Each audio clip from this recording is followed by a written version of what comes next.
The stars were quiet in the outer reaches. They were always quiet here, far from the busy trade routes and crowded stations of the Galactic Coalition. Nothing lived in this part of space. Nothing moved. That was why Captain Tellus liked it.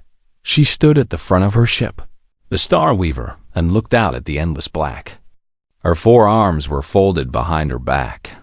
Her gray skin reflected the soft blue light of the control screens. She was tired. They had been traveling for 3 weeks, mapping dead systems and empty planets. It was boring work, but someone had to do it. "Captain," said her navigator, a small creature with too many eyes, "I am picking up something strange."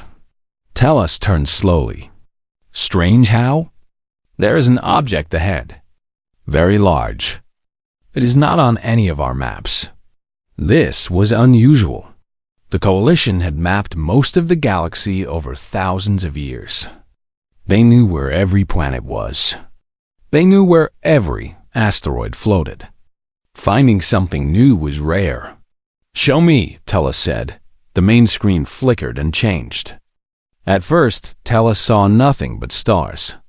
Then the computer drew a circle around something in the distance. It was a shape. A long, dark shape drifting through space. "What is that?" she asked. "I do not know," the navigator admitted. "It appears to be a ship. A very old ship." Tellus felt a chill run down her spine. Old ships in empty space meant only one thing: death. "Scan it," she ordered. "Full analysis. I want to know everything." The crew worked quickly. Data filled the screens. Numbers and symbols that told a story Tellus did not want to hear. The ship was ancient. The computer said it was at least 800 years old, maybe more. It was made of metal and composite materials that no known species used anymore. The design was strange, built for long journeys across great distances. But the most troubling part was this: there were no life signs. No power readings. No heat. The ship was dead. "It is a ghost ship," whispered one of the crew members. Tellus did not believe in ghosts, but she understood why her crew was scared. Ghost ships were bad luck. They were tombs floating in the void, carrying the bones of forgotten travelers. Most captains would turn away and pretend they never saw anything. But Tellus was not most captains. "Take us closer," she said. "I want to see it." The Star Weaver moved forward slowly. As they got closer, the ghost ship grew larger on the screen. It was massive, much bigger than the Star Weaver. It could have carried thousands of people. Tellus tried to imagine what kind of civilization would build such a thing. Where had they come from? Where had they been going? And why had they died? "Captain," the navigator said, his voice shaking. "The ship is transmitting something." Tellus froze. "That is not possible. You said there was no power." "I know, but there is a signal. Very weak. It is repeating over and over." "Play it." The bridge fell silent as a sound filled the air. It was not music. It was not speech. It was something in between. A pattern of tones that rose and fell like waves on a beach. The translator tried to make sense of it, but failed. The language was unknown. "I have never heard anything like this," Tellus said quietly. She listened for a long time. The signal was sad, she realized. It sounded like someone crying out across the centuries, hoping that someone, anyone, would hear them. "Where is this signal aimed?" She asked. The navigator checked his screens. His many eyes went wide with surprise. "It is aimed at a specific location," he said. "Coordinates in an uncharted region." "Captain, those coordinates are in human space." Human space. The words hung in the air like a bad smell. The humans were new to the galaxy. They had appeared about 50 years ago, claiming a small group of stars near the edge of known space. They were strange creatures. They kept to themselves. They traded a little, but talked even less. Most coalition species thought they were hiding something. Why would an ancient ship be sending a signal to the humans? Tellus wondered aloud. No one had an answer. Tellus made a decision. It was a risky decision, but she was curious. She had to know the truth. Send a message to the humans, she ordered. Include the signal and our location. Tell them we found something that might belong to them.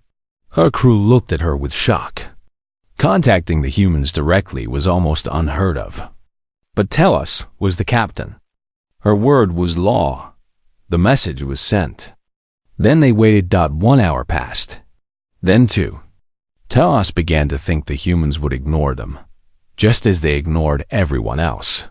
Then a reply came. It was short. Just 2 words in simple coalition standard language. Tellus read them on the screen, and for the first time in her long career, she felt truly afraid. The message said, "We're coming." Tellus looked back at the ghost ship floating in the darkness. She looked at the ancient metal and the dead windows and the centuries of silence. What did we find? She whispered to herself. She did not know it yet, but she had just changed the course of galactic history. She had just woken up something that the void had tried to forget. And now that something was coming, the humans were coming, and they were bringing 800 years of grief with them.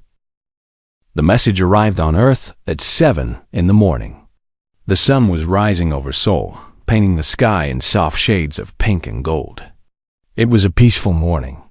It would not stay peaceful for long. Park Gina was drinking her coffee when her tablet began to beep. She was the director of the United Earth Recovery Initiative, a government office that most people thought was useless. Her job was to track lost ships and missing colonies from the old days, before humanity had faster than light travel. Most of those ships were gone forever. Most of those people were dust. But Gina kept looking anyway. It was all she knew how to do. She picked up her tablet and read the message. Then she dropped her coffee cup. It shattered on the floor, but she did not notice. The message was from an alien ship called the Starweaver. It contained a set of coordinates and a signal. A very specific signal. A signal that Gina had memorized 20 years ago when she first started this job. It was the identification code of the Eternal Dawn. Gina's hands were shaking as she made the call. Within 1 hour, she was standing in front of the Emergency Council. Within 2 hours, every important person on Earth knew the news. The Eternal Dawn had been found. 800 years ago, that ship had left Earth carrying 50,000 people. They were colonists, brave souls who wanted to find a new home among the stars. They had packed everything they owned. They had said goodbye to everyone they loved. They had flown into the darkness with hope in their hearts, and then they had vanished. No signal. No wreckage. Nothing. One day they were there. The next day, they were gone. Earth searched for them for decades. Earth built new ships and sent them in every direction. But the Eternal Dawn was never found. The loss broke humanity.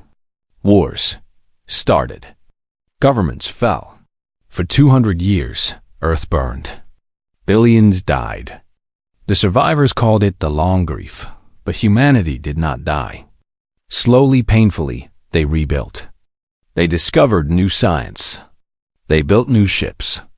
They finally learned how to travel faster than light. They spread to the stars again, but quietly this time. Carefully. They did not forget what they had lost. They could never forget. And now, after all this time, the Eternal Dawn had been found. Admiral Kang Doan was a serious man with gray hair and sad eyes. He had served in the Earth Defense Fleet for 40 years. He had never smiled in public. Some people said he had forgotten how. When he heard the news, something changed in his face. It was not a smile, but it was close. It was hope. "I will lead the mission," he said. It was not a request. The council did not argue. Everyone knew that Dohan had ancestors on the Eternal Dawn. His great-great-grandmother had been one of the ship's doctors. Her name was Kang Mira. Doan kept her picture in his office. He had never met her, but he loved her anyway. Lieutenant Yoon Hana was young and talented. She was the best pilot in the fleet, but she was also known for being reckless. She took risks that other pilots would not take. She flew faster than anyone thought possible. Some people admired her. Others thought she was crazy. When she heard about the mission, she volunteered immediately. "Why do you want to go?" Her commander asked. Hannah thought about lying. She thought about saying something noble about duty and honor. But she was tired of lying. "My family was on that ship," she said quietly. 7 of them. "I need to know what happened." Her commander nodded slowly. He understood.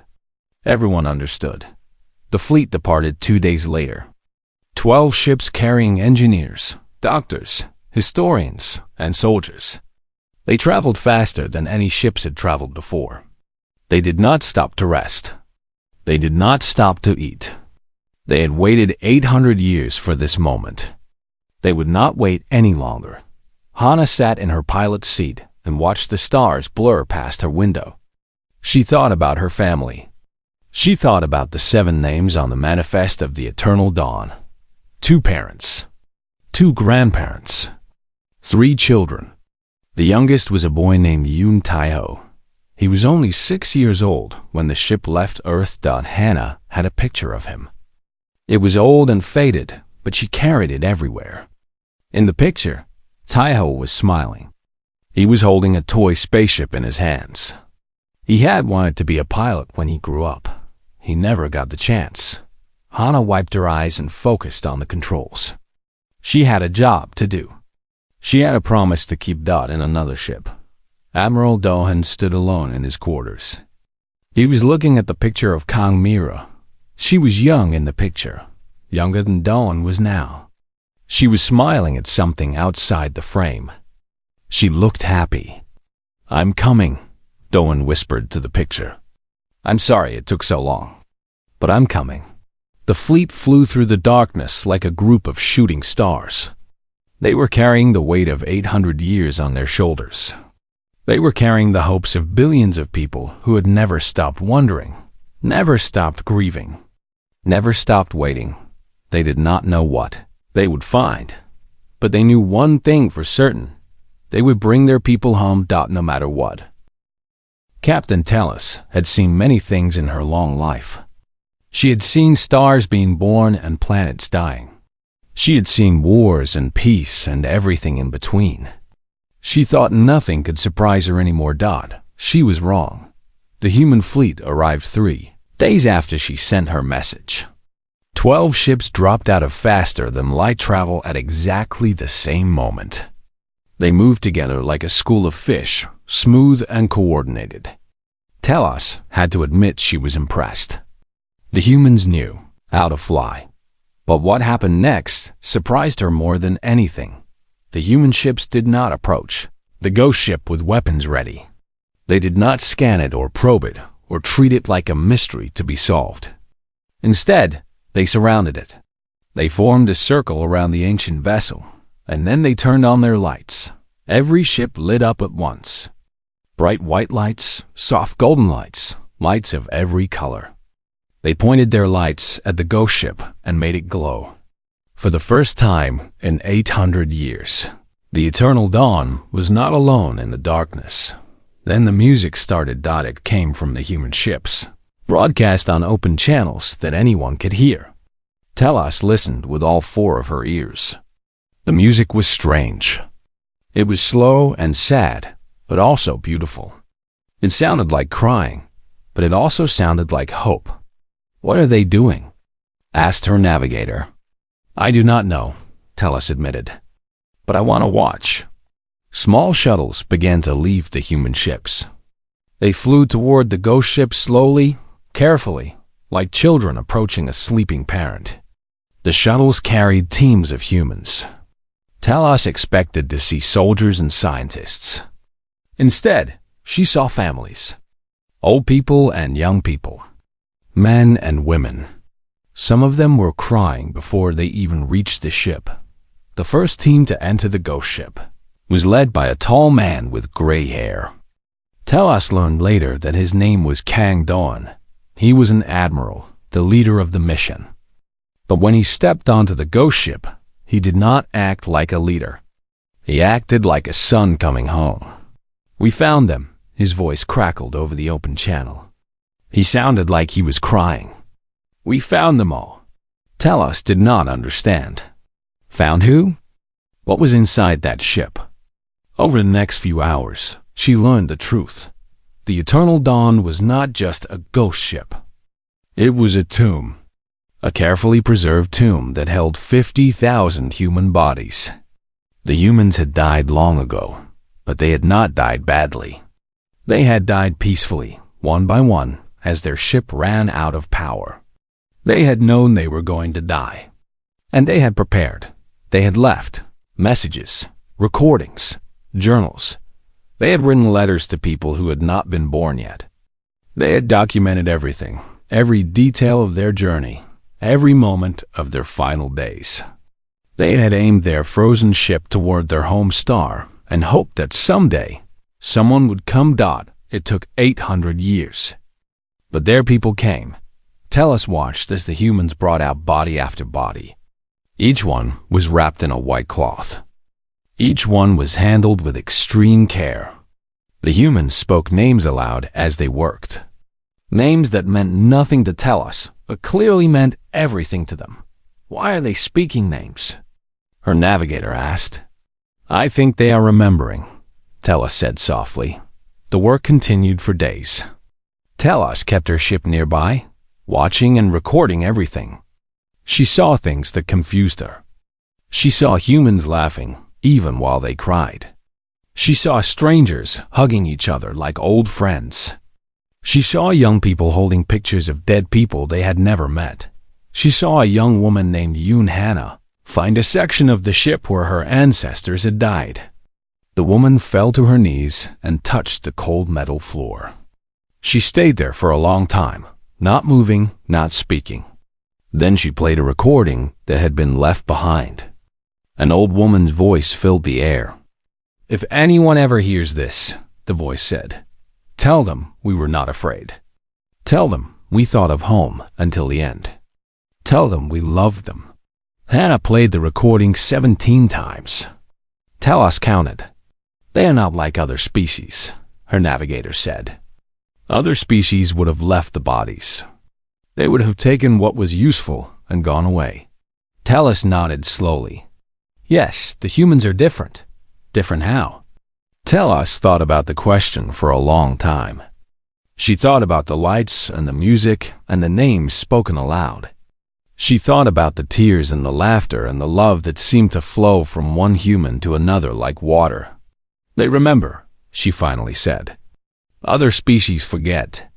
The humans remember. They remember everyone they have lost. They remember everyone who came before. They carry their dead with them like treasure."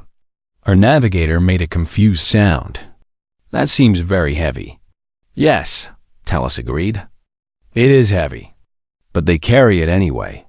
That is what makes them strong." She looked back at the ghost ship, now surrounded by light and life. She looked at the tiny human figures moving back and forth, doing their slow and careful work. "We thought they were hiding," she said. "We thought they kept to themselves because they were afraid of us. But I do not think that is true anymore." "What do you think is true?" Telos took a deep breath. "I think they are healing," she said. "I think they have been healing for a very long time. And I think we just witnessed something important. Something that changes everything we thought we knew about them." She was right, but she did not yet understand just how right she was. The recovery took 3 weeks. 3 weeks of careful work, of gentle hands, of names spoken like prayers. Every body was found. Every body was catalogued. Every body was treated with respect. Admiral Kang Dawn did not sleep much during those weeks. He spent his nights walking through the empty hallways of the Eternal Dawn, reading the messages, left on the walls. People had written their names everywhere. They had written goodbye letters. They had drawn pictures. One small child had written, "Mama, don't cry," in uneven letters near a sleeping chamber. Du-Han found the medical bay on the 5th day. This was where his ancestor, Kang Mira, had worked. Her body was there, sitting in a chair with her hands folded in her lap. She looked peaceful. She looked like she was sleeping. On the desk next to her was a recording device. Du-Han pressed play with shaking fingers. "This is Dr. Kang Mira," the recording said. "I am making this message for whoever finds us. I do not know when that will be. Maybe never. But I want you to know that we tried. We tried so hard to survive. The engine failed, and we could not fix it. The power was dying slowly. We knew we would not make it." There was a pause. Du-Han could hear Myra breathing in the recording. "I am not afraid," she continued. "I was afraid at first, but not anymore. We decided together that we would not panic. We would not fight. We would spend our last days being kind to each other. We would write our stories and seal them in the ship's memory. We would aim ourselves toward home and hope." Another pause. Longer this time. "I have a daughter on Earth. Her name is Kang Yumbi. She was too young to come with us. I miss her every day. I dream about her growing up, having children, having grandchildren. I will never see them, but they will exist. They will carry my blood and my name. And maybe one day, one of them will find this message." Du-Han felt tears running down his face. He did not wipe them away. "If you are my descendant," Myra said, her voice cracking now, "I want you to know that I am proud of you. I am proud that you exist. I am proud that you came looking for me. I am proud that you did not forget. That is all I ever wanted. To not be forgotten." The recording ended. Du-Han stood there for a long time, crying quietly in the empty medical bay. He cried for Mira. He cried for all the people on this ship. He cried for the 800 years of grief that humanity had carried. Then he wiped his eyes and got back to work. Lieutenant Yunhana found her family on the 7th day. They were in a sleeping chamber on the lower deck, all 7 of them together. The parents were holding the children. The grandparents were holding the parents. They had died as a family, wrapped in each other's arms. Hana knelt beside them and looked at the smallest body. It was the boy, Yoon Tae-ho, the 6-year-old who wanted to be a pilot. He was still holding his toy spaceship. After 800 years, he was still holding it. Hana reached out and gently touched the toy. "I'm a pilot," she whispered. "I'm a pilot because of you. Grandma used to tell me stories about you. She said you loved the stars. She said you wanted to fly. So I learned to fly. For you?" She took out the picture she always carried. The picture of Tae-ho smiling, holding the same toy spaceship. She placed the picture next to his body. "I kept you with me," she said. "Always. And now I'm going to take you home." The alien observers did not understand why the humans did these things. They watched Hana cry over a body she had never known. They watched Du-Han listen to a voice from centuries ago. They watched strangers embrace each other simply because they have found the same names in the ship's manifest. Captain Telos recorded everything and sent it back to the Coalition. The message she attached was simple. These creatures are not what we thought. They are something more. They are something different. They carry their dead like we carry our flags. And I think that makes them dangerous in ways we never imagined. On the 15th day, Admiral Du-Han called a meeting. Every human in the fleet gathered in the main cargo bay of his ship. They stood shoulder to shoulder, thousands of them, waiting to hear what he would say.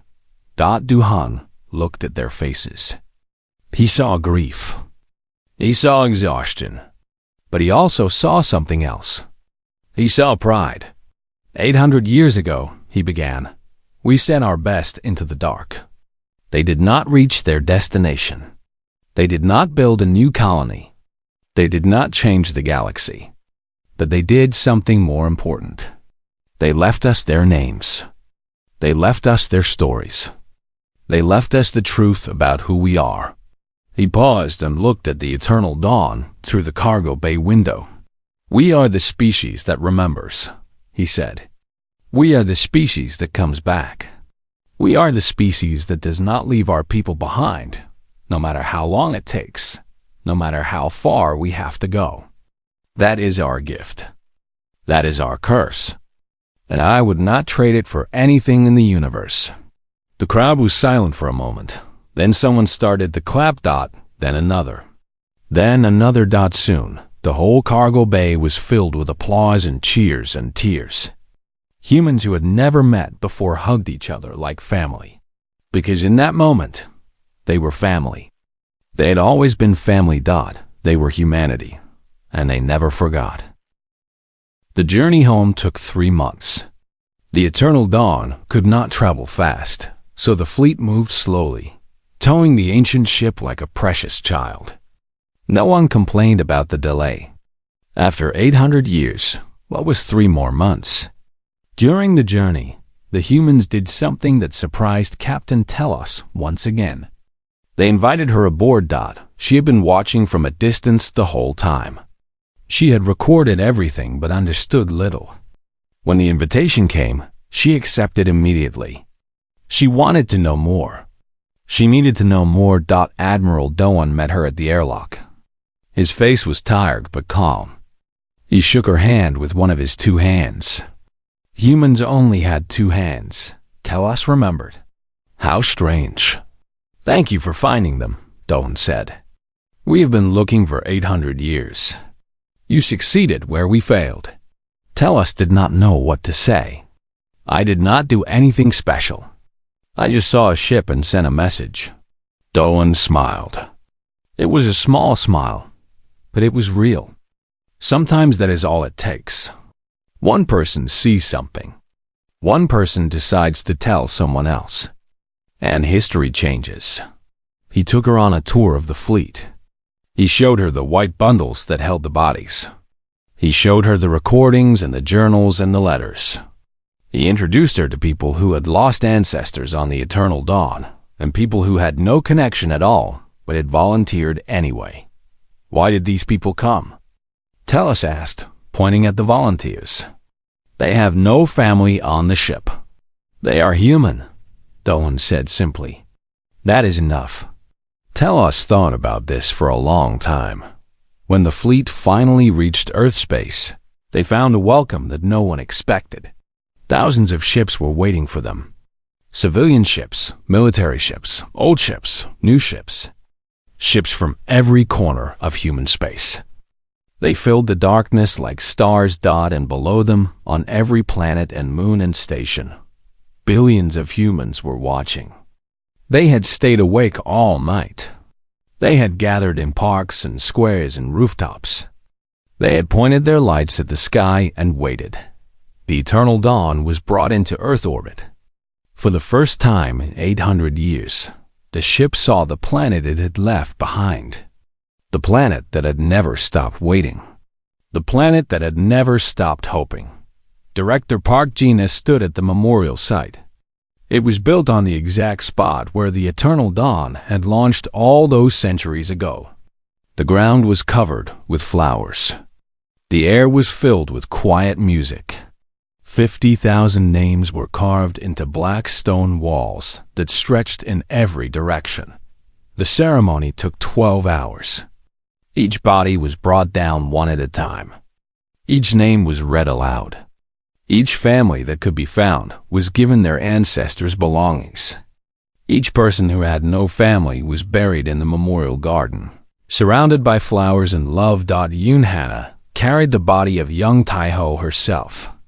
She walked slowly, holding him like he was still alive, like he might wake up at any moment.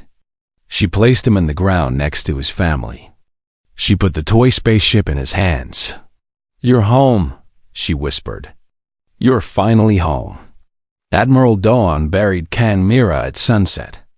Her grave faced the ocean, just as she had requested in her final recording. He read her words to the gathered crowd. "I want to see the water one more time," she had written, "even if it is only in my dreams. I want to hear the waves. I want to feel the salt on my skin. I want to remember what it was like to be alive." When all the bodies were buried, Director Park Gina walked to the center of the memorial. The whole world was watching. The whole galaxy was watching. Captain Tellus was watching from her ship in orbit, recording everything for the Coalition. Gina opened an old book. It was the final log of the Eternal Dawn, written by a woman named Beak Somi. She had been the last person alive on the ship. She had written her final words knowing that no one might ever read them. Gina began to read. "We set out to find a new world," she said, her voice carrying across the silent crowd. "We found something else instead. We found the truth about what we are. We are small. We are fragile. We are temporary. But we are also stubborn. We hold on. We reach out. And even when the dark takes us, we leave our names behind." She turned the page. "Whoever finds this, whatever you are, know that we were here. We tried, and we hoped you would remember." Gina closed the book. For a moment, there was only silence. Billions of humans, breathing together, grieving together, healing together. Then, somewhere in the back of the crowd, someone began to sing Dot. It was an old song. A song from before the eternal dawn. A song about home and hope and never giving up. The melody was simple. The words were even simpler. But they carried the weight of 800 years. One by one, others joined in. The song spread through the crowd like fire. It spread to the ships in orbit. It spread to the colonies on Mars and the stations around Jupiter and the settlements in far distant stars. Wherever humans lived, wherever humans breathed, the song was heard. Captain Tellus listened from her ship. She did not understand the words, but she understood the feeling. It was not just grief. It was something bigger. It was love. It was memory. It was the unbreakable bond of a species that refused to forget. She turned to her navigator. "Send everything we recorded to the Coalition," she said. "All of it. Every moment. Every song. Every name. What should I say in the message?" The navigator asked Tellus, thought about it. She thought about the lights and the music and the tears. She thought about Admiral Dawn and Lieutenant Hannah. She thought about Beak Sami's final words. "Tell them this," she said finally. "Tell them we thought the humans found a ghost ship. But we were wrong. The humans did not find ghosts. They found family, and they brought them home." She looked down at Earth, glowing blue and green in the darkness. "Tell them the humans remember. Tell them the humans never forget. And tell them that after 800 years, the Eternal Dawn finally found its way back." She paused. "Tell them it was not a ghost ship after all. It was a homecoming."